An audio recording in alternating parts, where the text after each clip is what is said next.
Baik, perkenalkan nama saya Iga Dewi Dawidatka dari jurusan Prodi D3 Akuntansi. Di sini saya akan mempresentasikan tentang narkoba, narkotika, dan obat-obatan terlarang. Baik, pasti teman-teman sekalian sudah mengenal apa itu narkoba dan narkotika. Baik, selanjutnya yaitu pengertian tentang narkoba.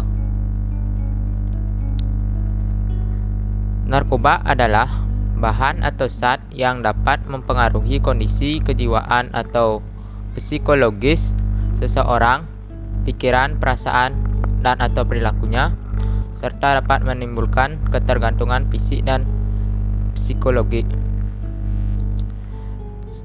Sedangkan untuk narkotika sendiri adalah zat atau obat yang berasal dari tanaman atau bukan, baik sintetik maupun semi sintetik, yang dapat menyebabkan penurunan atau perubahan kesadaran, hilangnya rasa, mengurangi sampai ke menghilangkan rasa nyeri, dan dapat menimbulkan ketergantungan. Narkotika ini dapat digolongkan menjadi beberapa bagian. Yang pertama, ada golongan pertama, yaitu narkotika yang hanya dapat digunakan untuk tujuan pengembangan ilmu pengetahuan dan tidak digunakan dalam terapi, serta mempunyai potensi sangat tinggi mengakibatkan ketergantungan.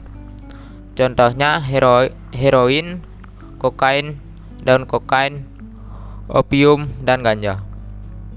Baik, selanjutnya adalah golongan kedua. Untuk golongan kedua ini, narkotika yang berkhasiat untuk pengobatan, digunakan sebagai pilihan terakhir dan dapat digunakan dalam terapi dan atau untuk tujuan pengembangan ilmu pengetahuan, serta mempunyai potensi tinggi mengakibatkan ketergantungan. Contohnya morfin, betadine, fentanyl, dan metadon. Baik, yang terakhir ada golongan yang ketiga. Untuk golongan ketiga ini, narkotika yang berkhasiat untuk pengobatan dan banyak digunakan dalam terapi dan atau tujuan pengembangan ilmu pengetahuan, serta mempunyai potensi ringan mengakibatkan ketergantungan. Contohnya kodein, etil, morfin, dan lain-lainnya.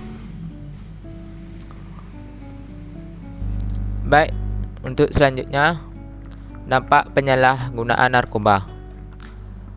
Yang pertama, di bidang kesehatannya, bahaya dampak menggunakan narkoba sangat besar bagi kesehatan fisik, mental, dan emosional. Antara lain,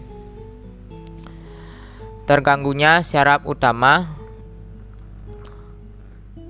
Yang kedua, merusak jantung. Yang ketiga, dapat terpapar HIV atau AIDS hingga sebabkan kematian.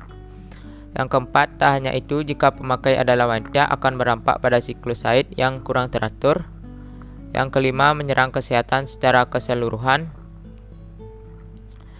Bersiaplah Anda menghadapi dehidrasi akut, halusinasi, dan gangguan kualitas hidup, dan terganggunya aktivitas sosial yang membuat Anda tidak dapat melakukan kegiatan sewajarnya. Baik, untuk selanjutnya, untuk dampak di bidang lingkungannya atau sosial, gangguan mental, antisosial, dan asusila, dikucilkan oleh lingkungan, merepotkan dan menjadi beban keluarga, pendidikan menjadi terganggu, dan masa depan suram. Untuk dampak narkoba di bidang hukum, di Indonesia, hukuman bagi pecandu atau pengedar narkoba diatur dalam Undang-Undang Nomor 35 Tahun 2009 tentang narkotika, yang mana dalam UU tersebut mengatakan bahwa pecandu dan pengedar dapat dikenakan sanksi pidana, denda, rehabilitas medis dan sosial, hingga pidana mati. Baik, untuk selanjutnya ada pencegahan penyalahgunaan narkoba. Yang pertama, ada pencegahan melalui promotif, yaitu program promotif ini kerap digunakan juga sebagai program preventif atau program pembinaan. Pada program ini, yang menjadi sasaran pembinaannya adalah para anggota masyarakat yang belum memakai dan bahkan belum mengenal narkoba sama sekali. Yang kedua ada preventif. Ya, contoh dari preventif itu ialah kampanye antisosial dan upaya mengawasi dan mengendalikan upaya distribusi narkoba di masyarakat.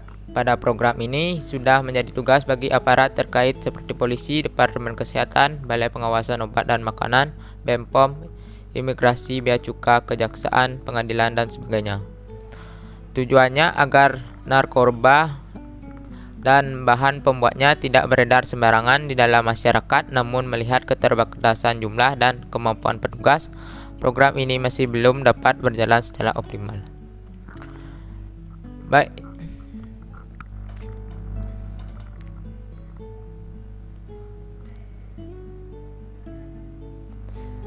Itu saja presentasi dari saya. Sekian dan terima kasih.